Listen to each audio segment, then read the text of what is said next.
अस्सलाम वालेकुम वरहमतुल्लाहि वबरकातुहू। कैसे आप लोग, उम्मीद है खैरियत से होंगे। इजी कुकिंग प्लस की तरफ से यूट्यूब के कमेंट सेक्शन में क्वेश्चन पूछा गया है। ये कहती हैं, हमारे ग्रुप के लोगों का पक्का इरादा है कि पैदल ही जाना है मिना तक। ग्रुप लीडर का कहना है कि पैदल चलने से ज्यादा अच्छा रहता है, बस में बहुत लेट हो जाते हैं। देखें जी, ये जो आपके ग्रुप लीडर का फैसला है, ये उनका फैसला है, उनकी राय है, उनका ख्याल है, उनकी सोच है। मैं बहरहाल इससे एग्री नहीं करता। देखें, जो आपने मिना में जाना है तो पाकिस्तान के जो हुजाज कराम होते हैं, इंडियंस जो होते हैं और बंगाली होते हैं, ये ज्यादातर इनको रखा जाता है अजीजिया में। अजीजिया से आपने जो मिना जाना होता है तो ये वो पहाड़ी एरिया है सारा, ठीक है। समटाइम आपको सुरंगों के अंदर से गुजर के फिर नीचे जाके उतरना पड़ता है। ये मुशक्कत वाला काम है।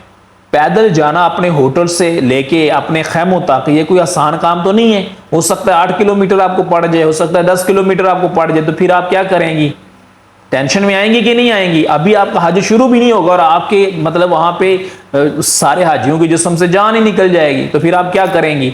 वहां पे जाके अभी पहला दिन होगा, 8 ज़िल हज होगी, जोहर से पहले आप पहुंचेंगी वहां पे, उसके बाद आप लोग जो है वो उठ भी नहीं सकेंगे अपने बेड से।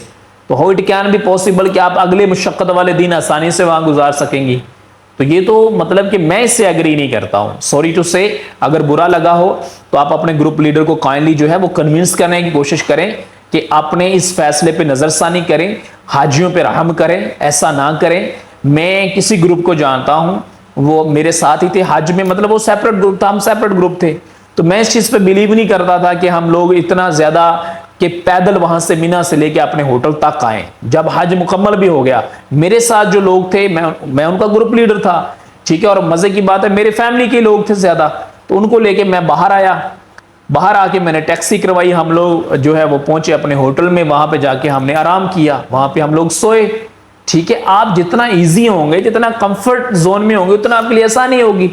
अब आप कह रही हैं कि अभी आपने जाना है, अभी आपने जाना है, तो वहां से आप होटल से चलेंगी, काफिला पूरा आपका चलेगा, ग्रुप लीडर सामने होगा, और आप मुझे बताओ कि 6 किलोमीटर या 8 किलोमीटर का अगर सफर बन गया, या सपोज करें इससे ज्यादा बन गया, या सपोज करें पहाड़ी इलाके का बन गया, सपोज करें ऊपर चढ़ के आपको सुरंग के अंदर से गुजर के, टनल के अंदर से गुजर के फिर नीचे जाना होगा, फिर मीना के अंदर पहुंच के अपना खैमा तलाश करना, ये कोई आसान काम है?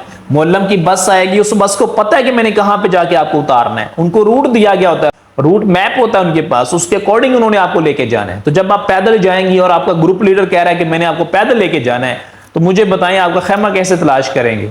फिर लेडीज वाला खैमा लहदा होता है, जेंट्स वाला लहदा होता है, तो वो कैसे आप तलाश करोगी? मुझे इतना बता दें कि स्टार्ट अप है, अभी आपका शुरू है हज, और आप वहां जब पहुंचेंगी और आपका ग्रुप लीडर आपको जहां लेके जाएगा, तो वहां जाके आपका क्या हालत हो जानी है। अभी आपने कल वकूफ अरफा के लिए जाना है, और वहां पे हो सकता है आपको पैदल जाना पड़े, और हो सकता है वकूफ अरफा से पैदल आपको वापस मुजदलिफा रात को आना पड़े, हो सकता है बल्कि यकीनी तौर पे मुजदलिफा से आपको मिना भी वापस आना है, मिना में आके फिर अपने खैमे से या उस एरिया से अपने जमरे तक भी जाना है।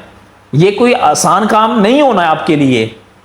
फिर आप लेडी हैं, और लेडी के लिए ज्यादा चलना और ये मामला आप समझ सकती हैं। तो आप अगर पैदल जाएंगी तो मैं इस बात से टोटली डिसएग्री करूंगा। उसकी वजह मैंने आपको बता दी है कि शुरू के दिन ही जब आप इतने ज्यादा ज़ियत में आ जाएंगे, मुशक्कत में आ जाएंगे, थकावट में आ जाएंगे, टेंशन में आ जाएंगे, स्ट्रेस में आ जाएंगे, तो फिर अगले दिन जो एक्सट्रीम आपकी इबादत वाले होने हैं, जो सुरूर वाले होने हैं, जो मजे वाले होने हैं अल्लाह की रहमतों के साथ, वो फिर आपके बड़ी परेशानी में गुजर रहे हैं। मैं आपको अभी बता रहा हूं, जब अल्लाह ना करे आप वहां पे पहुंचे, अपने खैमे में बिल फर्ज पहुंच भी जाएंगी, तो वहां पहुंच के जब आप गिर जाएंगी और हिम्मत ही खत्म हो जाएगी, तो मुझे बताएं फिर वो मुकद्दस मुअत्तर बरकत लम्हात जो अल्लाह ने आपको अता फरमाए थे, एक वक्त के बाद, इतने अरसे के बाद जाके आपको मिले थे, वो आपके कैसे ज़ाया होंगे? फिर वहां से जब आप उठेंगी और आपने जाना है 9 ज़िलहिज्जा को, कहाँ पे? मिना से आपने चलना है और आपने पहुंचना है मैदान अरफात में। तो अल्लाह ना करे अगर बस ही आपको नहीं मिलेगी, और अगर आपको प्रॉपर जगह नहीं मिलती बस में और आपको पैदल चलना पड़ा, तो फिर मुझे बता दें कि पहले आपने 8-10 किलोमीटर एक दिन किया होगा, अगले दिन फिर आप 8-10 किलोमीटर 12 किलोमीटर करके जाएंगी। फिर वहां पे आपकी इबादत का लुत्फ और वो मजा और वो सुरूर और वो रूहानियत और वो कनेक्टिविटी और वो दुआएं सब कहाँ जाएगा? मैं मतलब मेरी समझ में ये चीज नहीं आ रही है। सॉरी टू से, अपने आप को कंफर्ट जोन में रखें। زیادہ سے زیادہ کمفرٹ زون میں رکھیں تاکہ آپ عبادت زیادہ کر سکیں.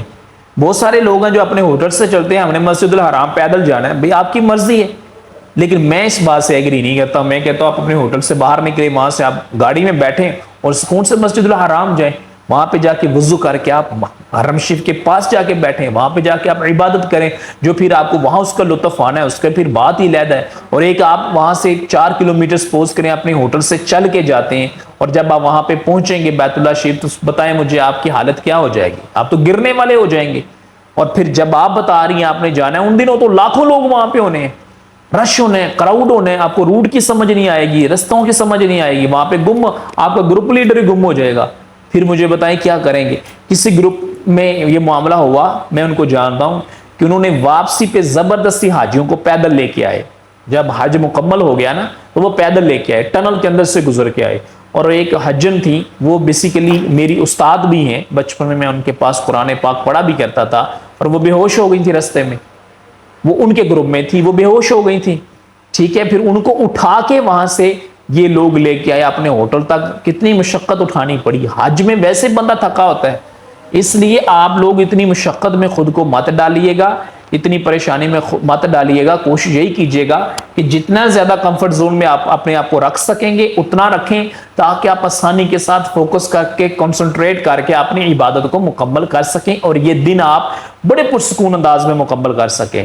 میری بات کو ہوپفلی آپ سمجھ گئے ہوں گے, اور میں سارے حاجیوں سے یہ ریکویسٹ کروں گا, بہت سارے حاجی وہاں پہ آپ کو ملیں گے جو پیدل ہی سفر کر رہے ہوں گے. صرف مینار عرفات کی بات نہیں ہو رہی ہے, حرم شریف سے آگے پیچھے بھی موومنٹ کوشش کریں گے پیدل ہی کریں گے, اپنے ہوٹل تک بھی پیدل ہی جائیں. بھائی جب وہاں پہ بسز کی سروسز موجود ہیں تو آپ بسز کو یوز کریں.